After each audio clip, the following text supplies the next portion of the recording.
Hello dear friends, the exclusive interview with Cobra conducted on March 11 by the Sisterhood of the Rose of Paris and Brussels gives many very interesting esoteric clues of what is happening in the world and how this area is reactivating a strong link with the energy of the goddess, which is none other than the feminine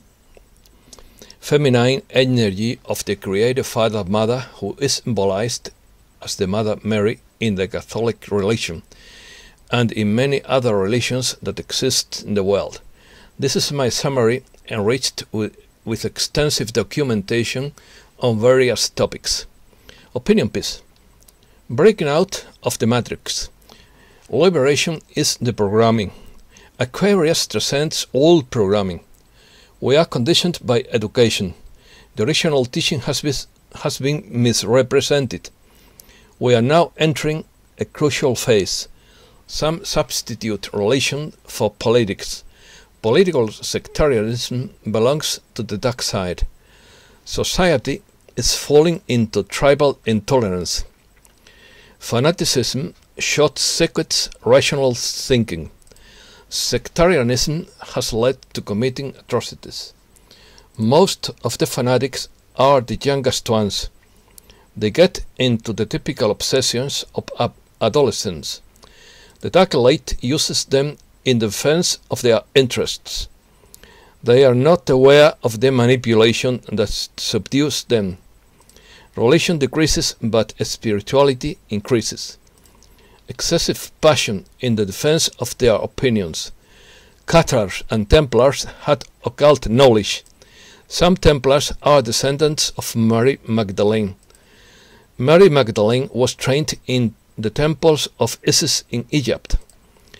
Goddess energy begins to flow into the Paris-Brussels vortex.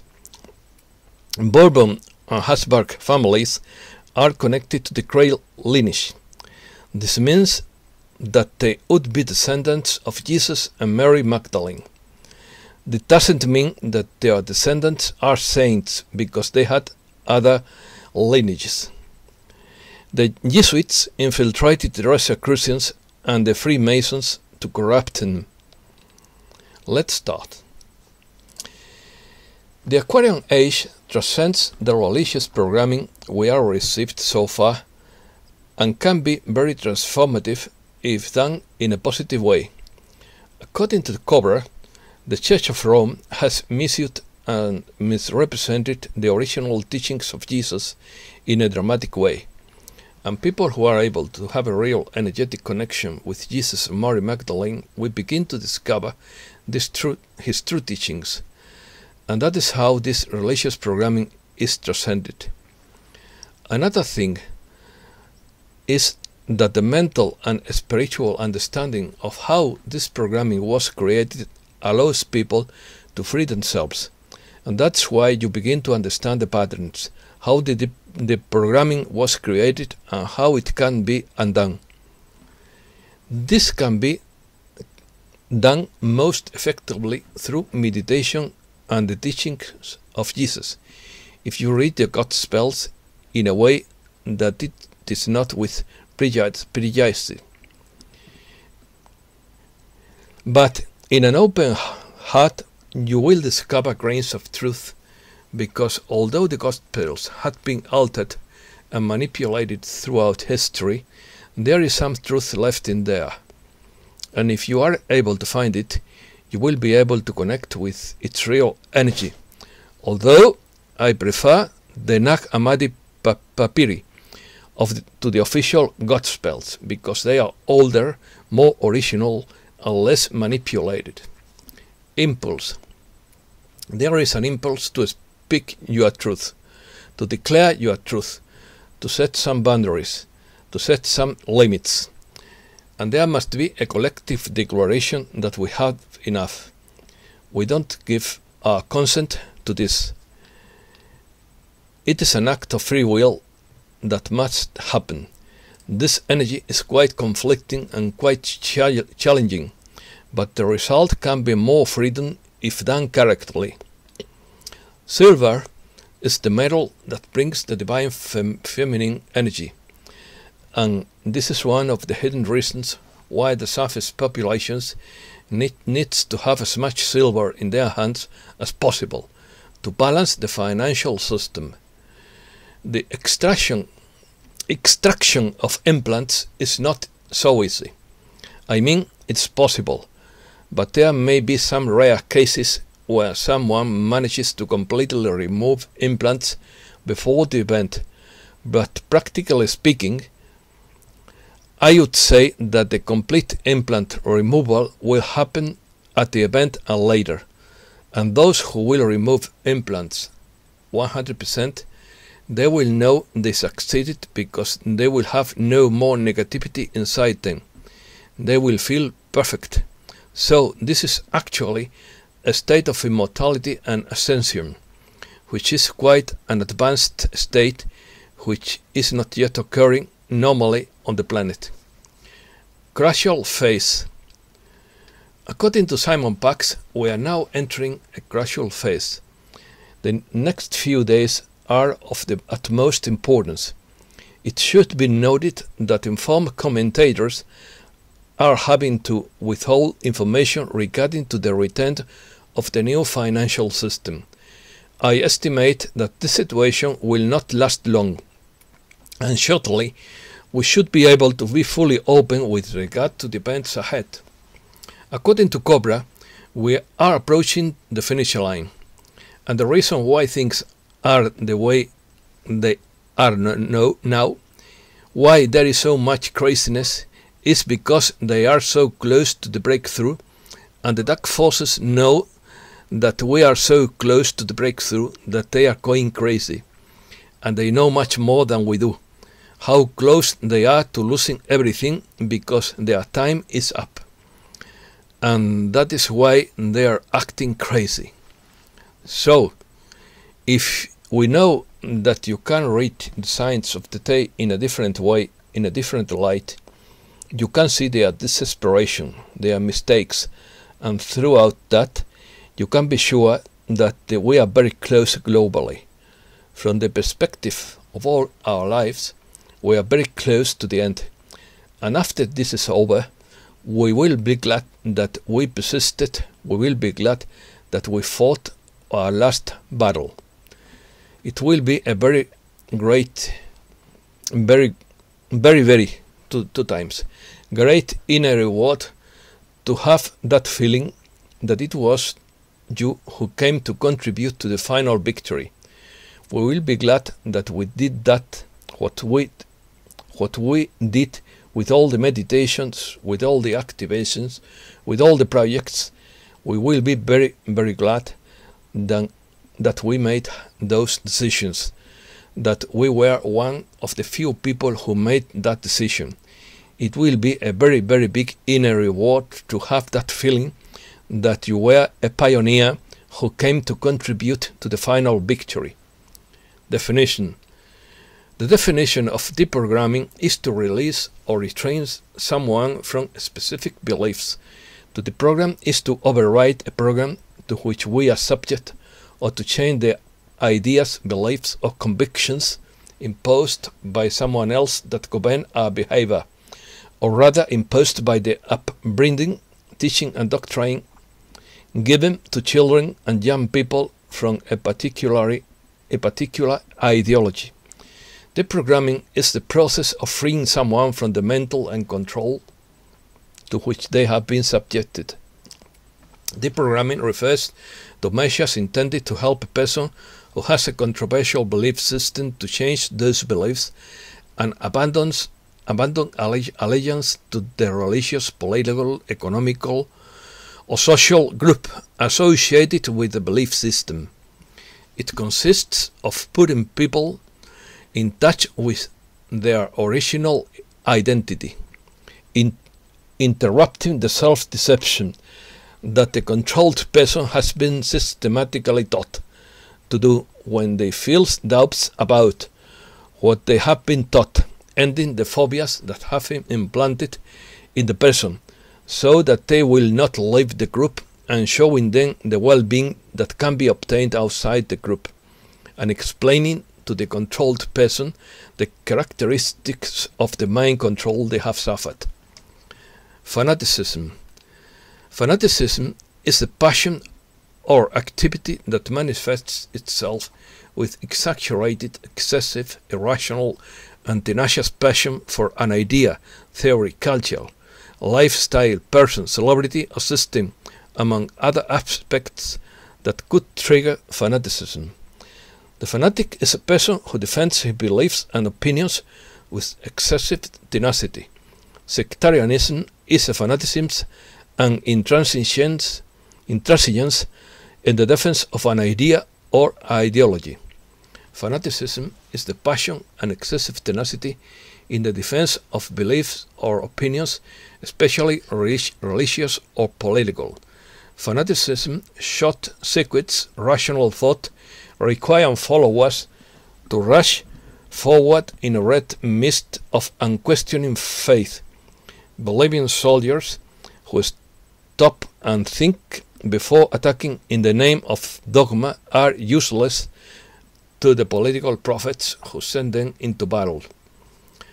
Dogmatism is the presumption of those who want their doctrine or their assertions to be taken as absolute truths. Authoritarianism is the attitude of those who exercise or abuse their authority to excess of the political regime or system characterized by the excess of or abuse of authority. Totalitarianism is a doctrine and political regimes developed during the 20th century in which the state concentrates all powers in a single party and coercively controls social relations under a single official ideology. Manichaeism is the tendency to reduce reality to a radical opposition between good and bad without half measures. Fundamentalism is the name given to the religious or ideological current that promotes the literal interpretation of its sacred or foundational text over a contextual interpretation or the intransigent and strict application of an established doctrine or practice. Therefore, it considers a certain book as the ultimate authority before which no other authority can be invoked, and which should even be imposed by force on the laws of democratic societies. Excuse me.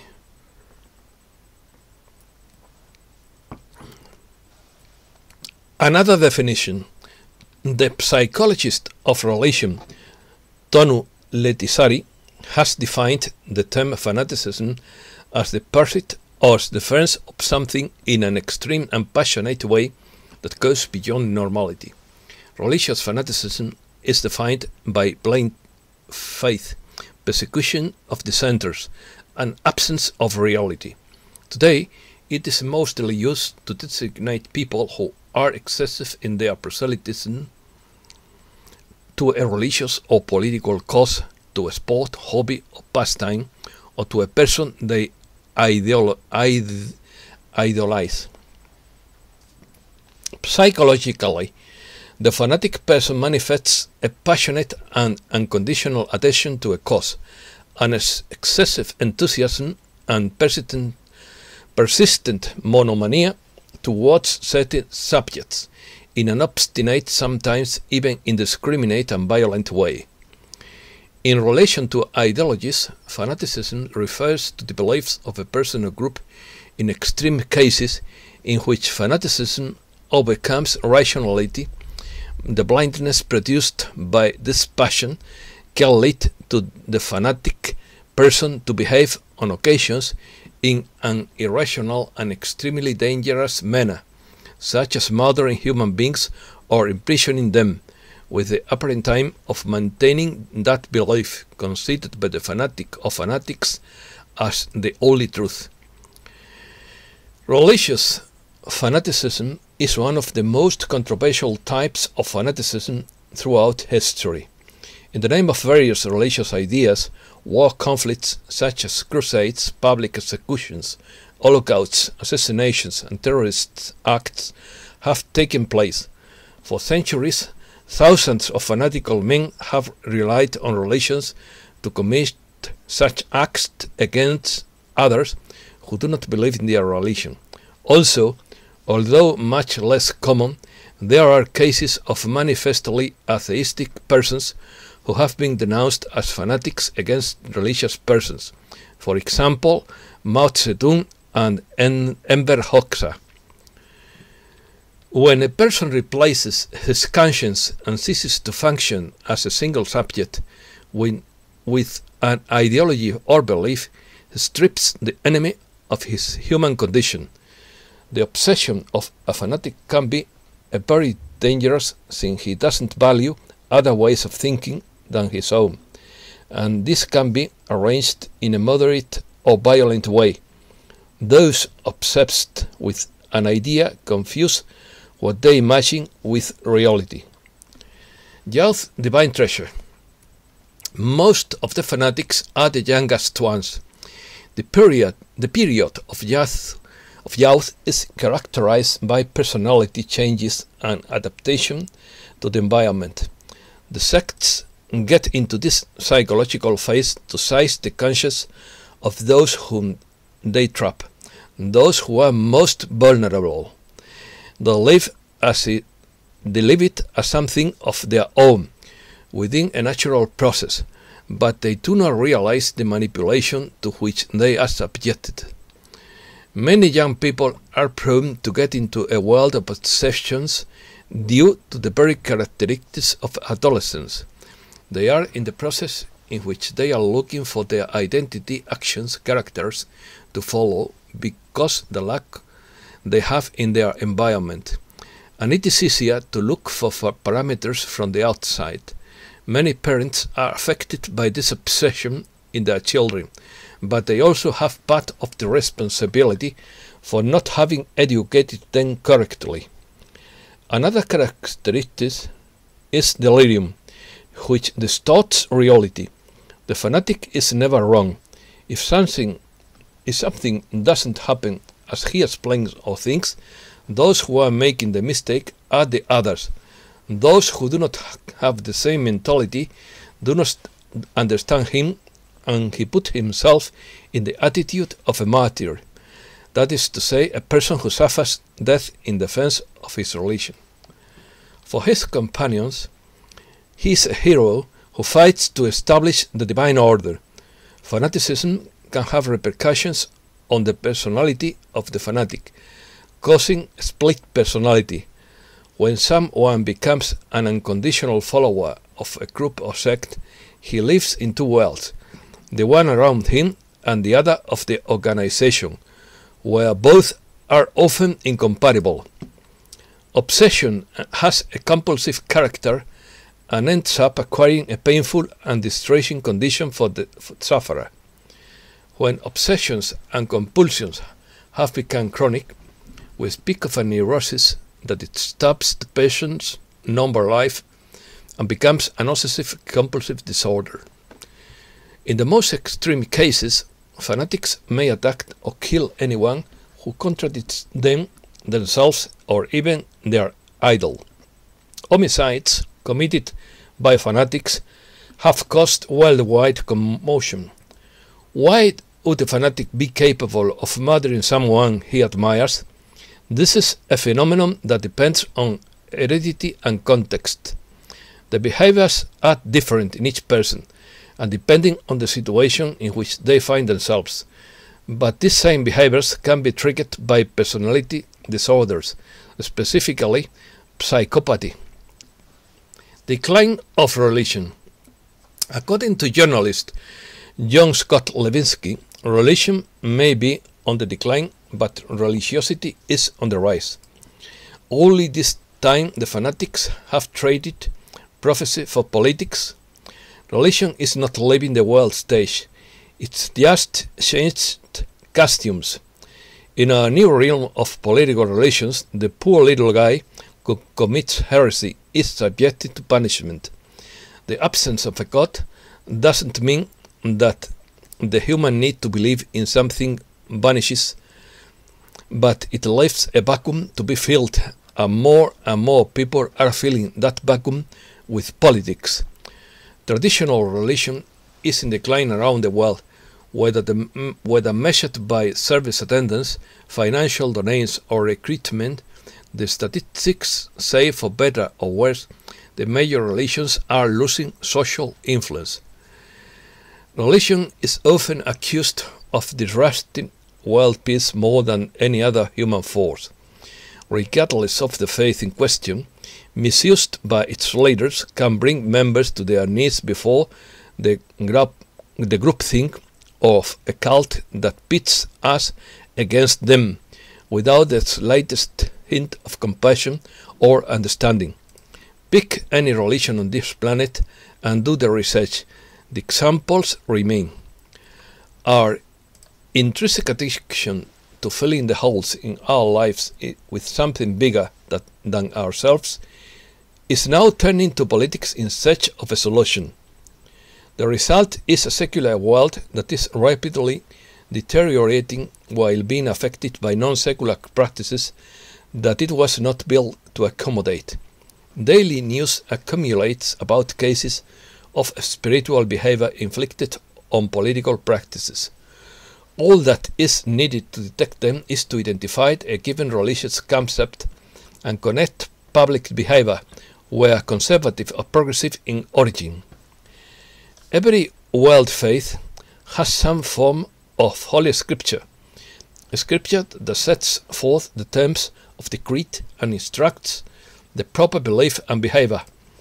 Most often, those words are attributed to the deity in question or the problem who speaks in his stead.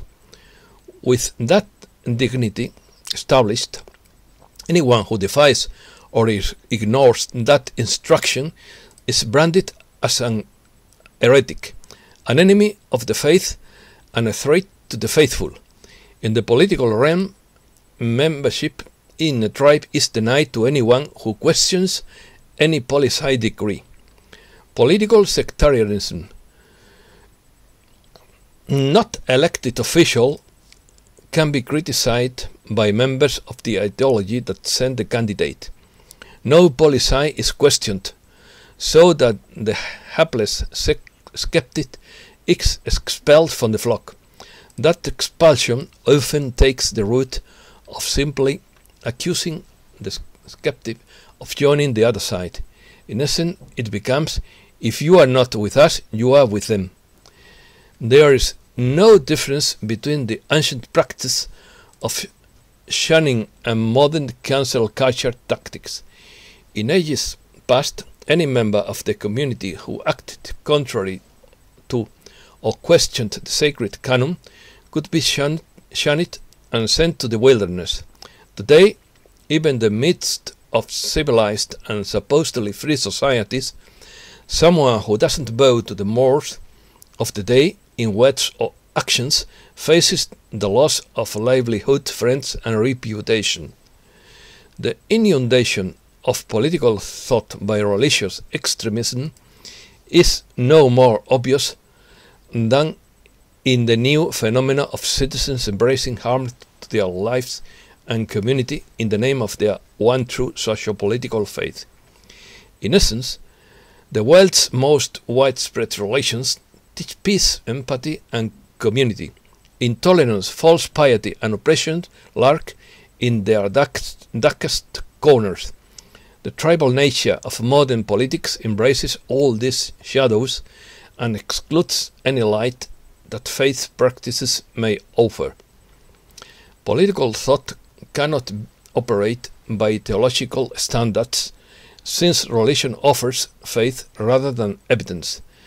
True faith sets aside questions in lieu of indisputable, strictly established edicts. The politics of a healthy culture is fueled by debate and persuasion throughout the exchange of ideas, and that discussion must be reasoned. Public policy requires experimentation, supporting evidence and demonstrable results. More importantly, government in a free society demands respect of opposition. Society continues a slow march toward tribal intolerance, and the rejected expression of free thought, as an ever-growing head gives more weight to obedience than to the exercise of the best human principles. A struggle for freedom. According to Cobra, people are beginning to fight for their freedom again. In this time, the forces of light are trying their best to direct this liberation struggle in a way that is not misused. What is happening is that certain energetic conditions are very similar to the conditions that have been present at the time of the French Revolution. So, in reality, it's a repetition of the same history. It's an opportunity to revisit that history in a better way. Actually, after the Aquarian Age activation, new energies began to flow into the Paris-Versailles double vortex, and those energies are beginning to give us the opportunity to clarify all those things that happened more than 2 centuries ago. And those memories that are coming to the surface, especially for those who were present at that time, are an opportunity to heal that and awaken certain higher potentials that were active at that time, that need to be reactivated and reconnected again. The French Revolution was actually a hijacking of a lifetime which was supposed to go in a different direction, but at a certain point what happened was inevitable. It was a sum of all these free will actions of the people involved in that great planetary drama, and at some point it couldn't be reversed. The Paris vortex is now one of the key vortexes from the whole planet after the Hungarian Lengyel vortex partially collapsed. The Cathars and Templars were connected to some occult knowledge about the macabre, and the light body was part of that knowledge. And many of the Cathar and Templar monuments were strategically placed to reflect that, and this was part of the sacred geometry project to reactivate the planetary cluster of light body. It was almost completely destroyed throughout all the wars, throughout all the invasions, throughout all the negativity that was present. Since the fall of the Roman Empire in the 4th century, there was much destruction in the area.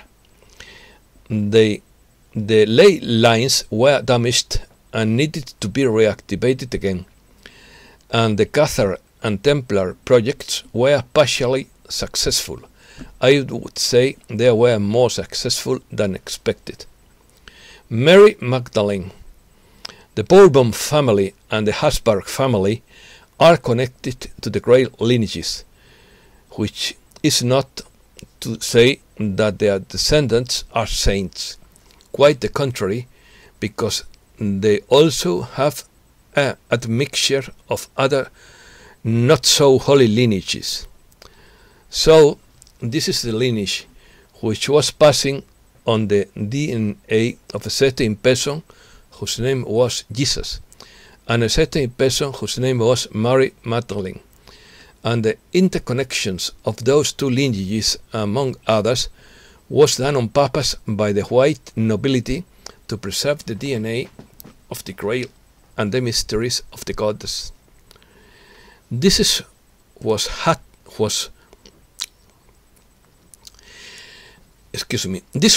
what happened behind the scenes and was not discussed publicly.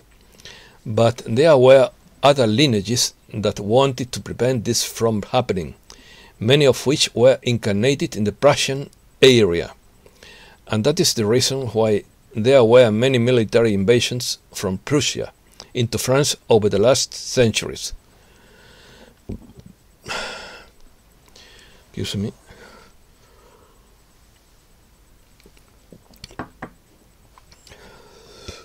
When traveling from Palestine, Mary Magdalene arrived with her boats on the southern coast of France, and this is where she established her centers of light, because she was anchoring the light when she was establishing her lineage.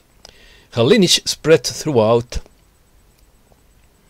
the south of France first, and then further throughout France and throughout Europe, throughout the Grail bloodlines. And now she is actually an ascended being, and she is working from higher energy planes with all those who were involved with her teachings or her work over the centuries. She is contacting those people spiritually and reactivating their memories, reactivating their consciousness for the purpose of the return of the goddess energy. Mary Magdalene was trained in the temple of Isis in Egypt. She was an initiate. She was trained for many years in the mysteries of the goddess. She was an advanced initiate, and her work began 2000 years ago, and she continued since then. And she is actually working together with goddess Isis as her chief disciple to return the mysteries of the goddess to the planet. About her precise role in the transmission of the mysteries of Isis and her divine union with Jesus, she brought that with her in her initiation and then in the transmission of her lineage, and she was also helping Jesus with his own ascension process throughout divine union. This was part of the mysteries, helping someone ascend throughout the sacrament of divine union is actually one of the highest aspects of the mysteries of Isis. It is called Hieros Gamos. Grail lineage. Some Templars are descendants of the daughters of Mary Magdalene, those who are part of the Grail lineage. And some members of the Grail lineage are Templars. Some of them are in other mysterious groups. Some of them belong to the white nobility families, and some of them are basically normal people who are not involved in any of this. There are several layers of Templars. There was the public group and there was a secret group. And the secret inner group was connected to the mysteries of the goddess. And the purpose of that secret group was to preserve the mysteries of the goddess, whereas the outer group was more involved with creating a new financial system. And they were actually fighting with the negative, with the black nobility for dominance of the planet, and they lost. The Templars had systems of codes and protocols in place. So if any of the Templars were in danger, there was a plant that was activated to take the most important documents and artifacts to other places. So it was set up as a communication tree. And if someone was in danger, that was important. Others noticed and took precautions. So most of the Templar knowledge was preserved, and most of the artifacts were preserved in times of danger. After the persecution of the Templars, many of them traveled to other countries. Some traveled to Scotland, others traveled to Portugal. Some of them even traveled across the ocean, to what is now called the US, and even went as far as Argentina. They traveled to various places where they simply moved into some other organization centuries later, such as the Rosicrucians or the Freemasons. Jesuit infiltration. Regarding if there are people or organizations of Freemasons or Rosicrucians or other people who currently have a true and pure Templar heritage, they are very few. Most were corrupted over the centuries and infiltrated, especially by the Jesuits, since the creation of the Society of Jesus in the 16th century. Since the 17th century, the Jesuits were very active in infiltrating the Rosicrucian groups. And since the 18th century, there they were very active in infiltrating the Masonic groups and corrupted almost all those organizations, but not all of them. There are certain Templar organizations that have a pure lineage. In fact, there are some of the Templar organizations that, if I know of, that have an unbroken succession from Mary Magdalene from over 2000 years, but they are not public.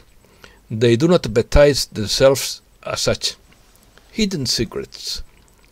They may have artifacts, they may have some of the teachings. They were confiscating books, they were confiscating manuscripts, they were confiscating artifacts. I knew some of the cases where the archaeologists just stole things and they are kept in the lodges, and they are under their control. They are just kept under lock and key and nobody can see them. And they are also doing magical occult rituals with those objects. So unfortunately, this is the situation now. Some of the people who were in the Cathars and Templar lodges have reincarnated at this time to reconnect, to reactivate the mission, to bring back the goddess and bring back the mysteries. And they are in various stages of awakening and regaining their memories, but most of them have been traumatized quite drastically over the last few centuries and are not in very good shape. Very few advanced Templars and Cathars who have been trained with very advanced occult training were able to penetrate throughout the veil, go beyond the Archon guardians to the higher astral plane and the mental plane, where they were able to meet the masters, the ascended beings and the beings of light, but most of them simply got lost in the astral plane and then reincarnated again as most of us. Thanks a lot, dear friends.